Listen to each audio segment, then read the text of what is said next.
All right, let's be real. Sometimes your brain just feels like a messy sandwich. There's too much going on, stuff slipping out the sides, and no napkins in sight. That's where therapy comes in. And we're not just talking about screaming into the void or trauma dumping on your sandwich artist. We're talking actual therapy with someone who knows what they're doing. And lucky for you, BetterHelp, our paid partner for this episode, makes it easy to get started. No waiting rooms, no weird therapy office smells, just a quick questionnaire and boom. You're matched with a credentialed therapist in a couple days. And if it's not a vibe, switch it up faster than you can switch up your sandwich sauce. So if your brain feels like a chaotic group chat, do yourself a favor, go to betterhelp.com/thinkfresh or hit the link in the description for 10% off your first month. Your future self will thank you. Buongiorno, breadheads. How are you doing today on this fine Tuesday? A Thursday, a Friday. It's a Friday. Is it a Friday? This is coming out on Friday. This is coming out on Friday, right. Yeah. It is a fine future Friday for sure, Eric. And this is a fine podcast. We like the finer things here at Think Fresh Enterprise. Speaking of finer things, Ty, I'm drinking this fine beer right now. It's a Low Life Lager, limited edition. Why do you think it's limited edition, Ty? Limited edition Low Life Lager. Well, to understand if it's limited edition, we need to understand the default edition. I know this beer. I know this brewery. This is the Canadian craft counterpart to Budweiser, which we cannot be drinking right now because we are patriots. That's damn right. Good thing there's no tariffs on beers down the street because I love my local brews, Ty. This is the only craft lager that I actually really enjoy, I would say. I agree. Most beers can't, most craft breweries, they can't hold a candle to big beer when it comes to the lager game. They can make a hazy IPA that, a big brewery, like Anheuser-Busch could never make a good hazy, but Twin Sails Brewing, you wouldn't expect to make a good lager. No, you're totally right, dude. This is an American style lager, is what it says, and it's established 2015. This is a young beer company, Ty. I know. It's kind of crazy, actually, that Brewers Row in Port Moody is actually a pretty young or a new thing, I guess. In the grand scheme of I don't know, fun nightlife kind of districts in the city of Greater Vancouver. What say you, Ty? Yeah, if it was a child, it would be a 9-year-old child, to put things in perspective. That's right. It's pretty immature. It would be in grade 4. A fourth grader, yeah. Well, I think the craft beer industry, it's pretty good right now because we can't drink the big beers. So I'm rediscovering it, and all these mom and pop shops. Well, I don't know if you can call them mom and pop shops, Eric, because it's for the boys. It's pop and pop shops. It's Poppin' Sons. Yeah, they're popping the wobbly pops there. Poppin' bottle shops. Yeah, dude, you're totally right. I think there's an interesting... Okay, well, I watched the movie The Brutalist, and there's a scene in the movie where the guy gets a job at his friend's furniture company, and the furniture company is called I forget the name, but let's just say Christopher and Sons. And he's like, "Oh, when did you have kids?" He's like, "I don't. I just made that up because people love a family business." Wow, brilliant. Yeah. So don't trust any company that says "and Sons" on it. This is the thing with modern marketing, is that it's not about whether or not the story is true, greenwashing. It's about whether or not it's believable and you can connect with it. You want to connect with something, feel something. Right. I don't know. Do you think the era of big business has gone away yet? Has it gone away and we're kind of slowly encroaching back into it? Or what do you think? Are people still trying to shop small? I mean, the tariff war is a war on big business, right? In a way, that is taking money out of big businesses' pockets. Because if your business is just making beer or making earrings at a farmer's market out of scrap tin cans of tomato sauce, then you're probably fine. I would think. I mean, I don't know. Maybe. Maybe this is what Ben Shapiro's whole shtick is about bringing industry back to America, and I'm just repeating that rhetoric. Right. I mean, we are two Subway enjoyers. We don't know what the fuck we're talking about. But if I were to take a stab at it, Ty, I feel like this hurts the small business more because I would think the big businesses have more of a cash cesspool. The cash cesspool is, yeah. You know what I'm saying? Like they got the big boy credit card to be like, we can take on a bit of a loss initially. We can adjust our prices. But I feel like the mom and pop, like, they're not operating at scale. You know what I mean? They're like, I'm ordering 5 shirts and I'm paying $20 for them. Now I got to pay $30 for them. Right. They don't have the economies of scale to support them, and they can't just issue shares when they need to raise capital. Like, big businesses have equity markets that they can just tap into, and it's so weird that they can just, if they need money, Microsoft can just imagine new shares and sell them. It doesn't make any sense. Mom and pop, you can't just like imagine anything and then say, do you want to buy my imagined thing? It doesn't make any sense when you really think about it. They'll just do a share offering. It's bullshit. Dude, yeah. To raise money. The mom and pop equivalent is a GoFundMe. You'd never see Meta doing a GoFundMe. That's right, Ty. I've seen GoFundMes and I've donated to them, and I never will again, to be real honest with you, Ty, because last GoFundMe I donated to was a local Chinatown restaurant that experienced a fire, and then it just closed anyway, like a month later. So I don't know where my $20 went. Like, could be, I mean, I don't know, maybe they have to pay for some shit that they destroyed, but I don't know, dude. I feel like all that stuff is just racketeering, and same thing with having a public offering, like an IPO. Right, You know what I mean? They're both just relying on a bunch of small fish to hopefully get them out of troubled waters. Totally. Getting that bailout from the everyman. I don't think we need GoFundMe anymore either. I think what we need is just an angel investor platform where it's only the big rich dogs with the deep pockets on there, and they get to bail out one failing business or indebted person whenever they want. Yeah. And you just get on there, and it's kind of like going to a Drake concert. You just got to billboard yourself, show the most how can you pitch a sad story immediately? Boo-hoo, it's sad story.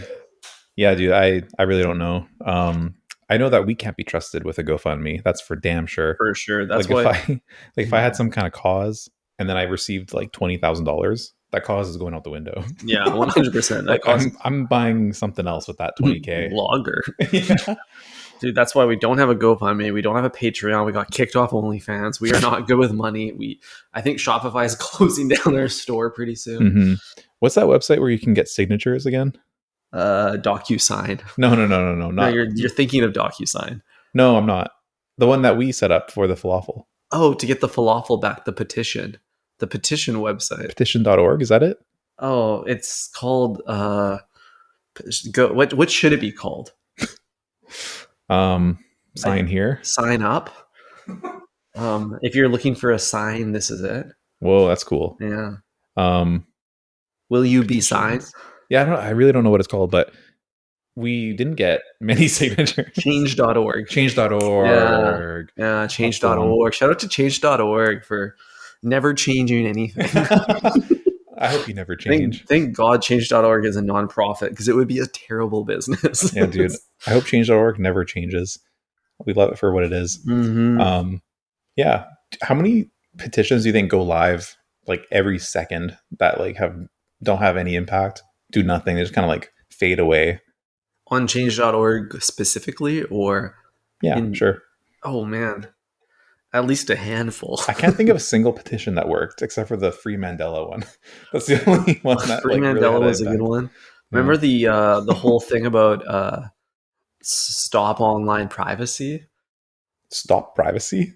Oh no, Coney 2012, bro. Oh, Now we're yeah. talking. That was more of a GoFundMe than anything, though. Like you received like a sticker pack if you donated like $1,000 I or can't something. remember. Was I giving the money to Coney or was I giving money to the people fighting Coney? I don't remember what side I'm supposed to be on here. Coney was the warlord, Ah, if I shit. remember Okay. correctly. I think I might have donated to the wrong side. Yeah. I got a bumper sticker either way. Wow. You actually donated to the Coney 2012? Okay, I didn't, but I had close friends in my network do it. I had some close friends that did it as well, and I could not stop laughing. That shit was so funny. Crazy.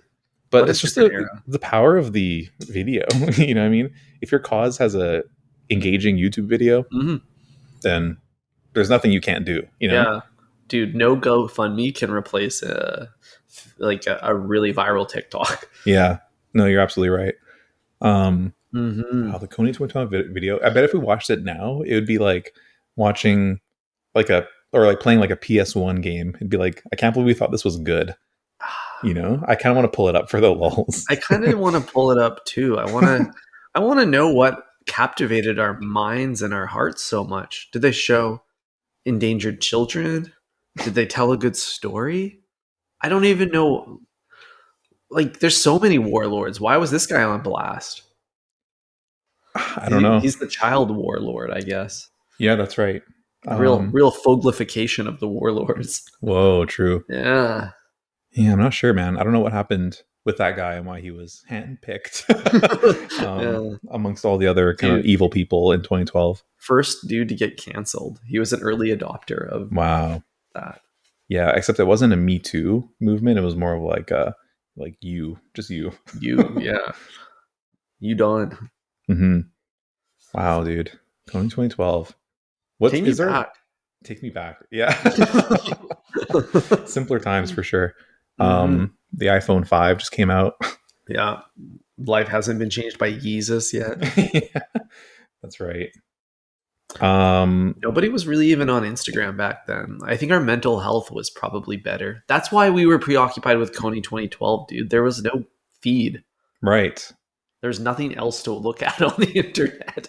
No, you're absolutely right, dude. And that's why the video was even more useful or effective, I guess, because like we were just using the toaster filter at that point. That's where we were with our aesthetic sensibilities. Mm-hmm. So like as soon as someone brings in the real CGI and, you know, the high contrast space photography, that's all I remember from it. There was like a weird shot of space. Do you remember that? Yeah. And then like a bunch of like, it wasn't 4K footage, but I think it was shot on red cam. It was like pretty good quality. Hell yeah, dude. Nah.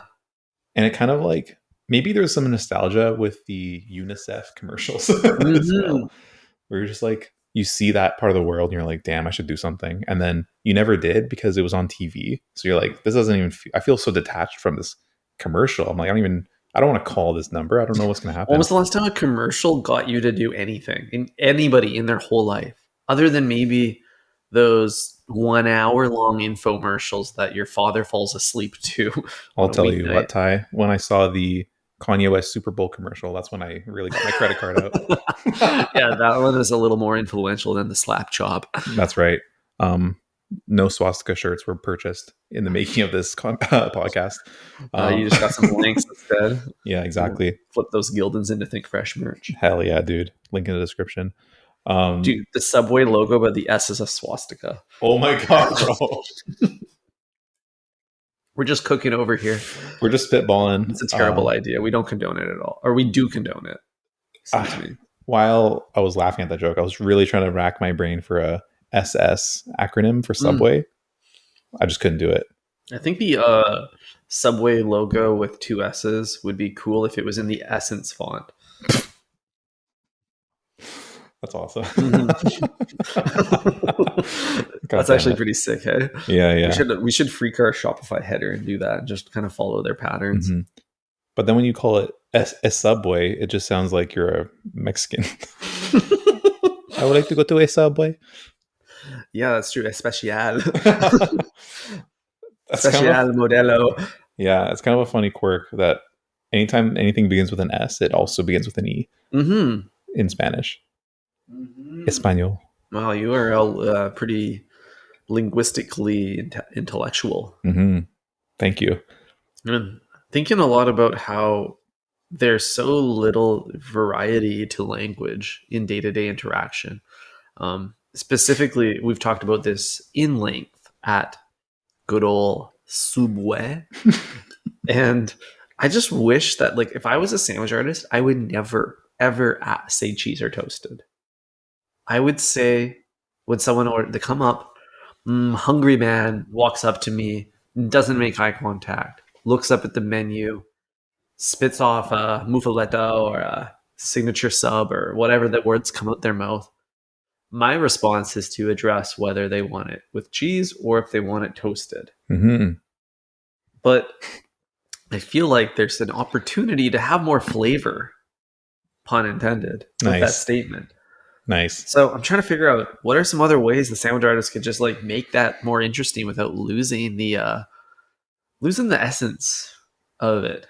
Mm-hmm. Yeah, there's an interesting question there. I mean, I've always struggled with this, Ty, because it's two questions, two yes or no questions that are combined into one yes or no question. Mm-hmm. And so you're kind of replying to both at the same time. And I find it weird that you have to like is the sandwich artist subtly implying that it's only good to toast it if you have cheese? Like cheese melts, which is undeniably a good thing. Great property of cheese. Great property of cheese, I agree. It's one of cheese's best properties is its melt point. Mm-hmm. Yeah. It's pretty low. It's got a really nice melt point. But yeah, I don't know. How would you say it? Well, I don't mind that they summarize like a chat GPT. They're summarizing the questions because it's lunch rush. They got to get you through this line. But I just want a little bit more interesting, like cheese or toasted. What if they said dairy or deep fried? There's the same question. Dairy or deep fried? Okay. Cheddar or chuck it in the oven? Cheese it or roast it? Ooh, that's good. That's good. There's a lot here. There's a lot, yeah. Cow it or cook it? Cow and cook? It's an and, Ty. It does. It's a yes Cow and. it and cook it? I mean, there doesn't even have to be alliteration. It could be, you could ask even more flavorfully. You could say, lather in cheese and then bathe in heat. Ooh, okay. Now we're getting poetic. I like that. Dress it up and huck it in the sauna. You know? Yeah. I don't know. You could say something along the lines of like, I don't know, strip it down and spank it. That's another one. That's great. Yeah, dude. Add a couple slices and then make it sweat.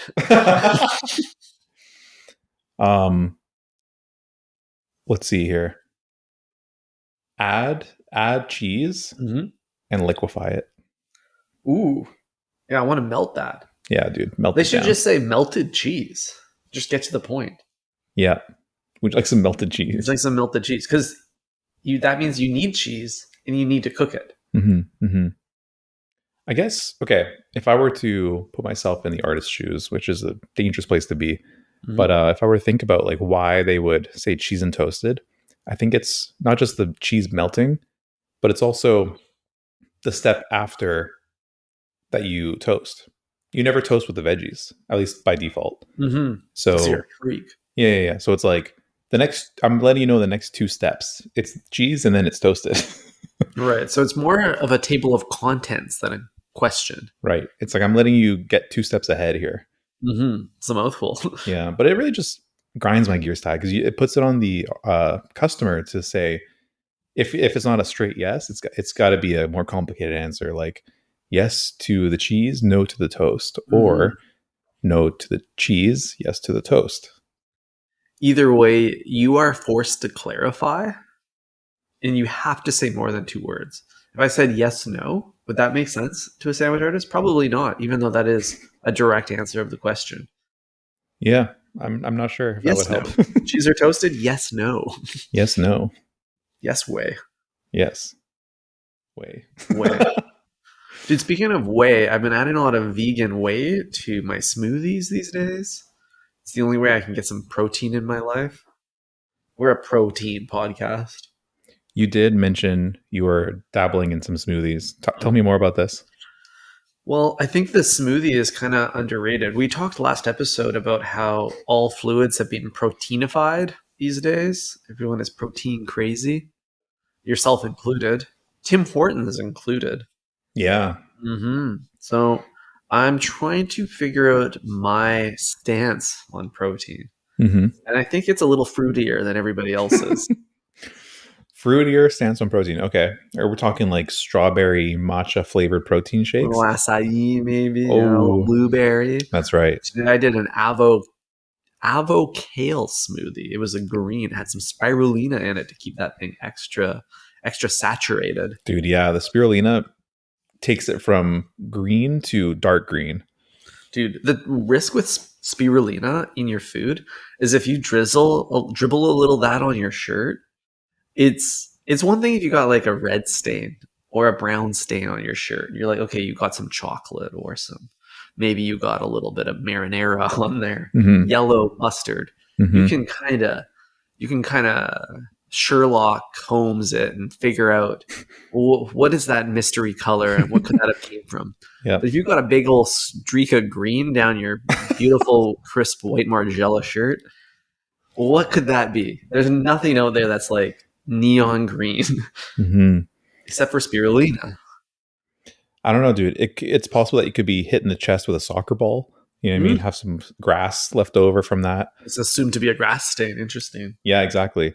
Let's see here. Maybe you had some spinach for lunch and a little bit fell out of your mouth and landed on your chest. Pretty Popeye type of situation. Exactly. Yeah, I don't know. There's a lot of things. You could be maybe at the Nickelodeon award show and have some slime dropped on you. Dude, that is kind of the modern equivalent of getting slimed, is to spill your smoothie. The avo kale all over the chest. Dude, I love Body Energy Club. I think it is one of the best smoothie joints in town. I agree. That's where I got mine today. Are you part of the rewards program? Recently joined. Haven't copped a reward yet. Okay. What can you get? What can you get on a smoothie businesses rewards program? Like an extra shot of, I don't know, wheatgrass or whatever. I think it's like your 49th smoothies free or something like that. Oh, nice. But I always get like 10% off cards from them. I don't know if it's actually from them, but like all the time, I feel like I just have some of those floating around the house. I never use them. Yeah, dude. Every single business is trying to hand me a 10% off coupon code or coupon. Literally a physical coupon. You like walk through the modern mall, and every business is H&M, is Uniqlo. They're all trying to give me like business card for 10% off. I'm not going to use any of these. Why are they just shilling these diskies out? But if you are unlike me and like getting a discount, you can get 15% off at betterhelp.com if you use code ThinkFresh. I think it's 10%. Oh, shit. Really? Unfortunately. Yeah. So sorry, breadheads. Yeah, sorry to get your hopes up there, but I thought I'd correct you. We'll have to renegotiate that with our legal team. Yeah, at least I think it's 10% off your first month, something like that. Something like that. First couple months. Yeah. My therapist says that smoothies are not going to replace the deep void in my life, unfortunately. I gotta get muscle milk. Something with more substance. 12 inches of sandwich. Exactly. Ty, maybe it's a good point to end our episode. And let's start our bulking season. Bulking season starts today. All right, let's go bulk. Think fresh, everybody. Think fresh.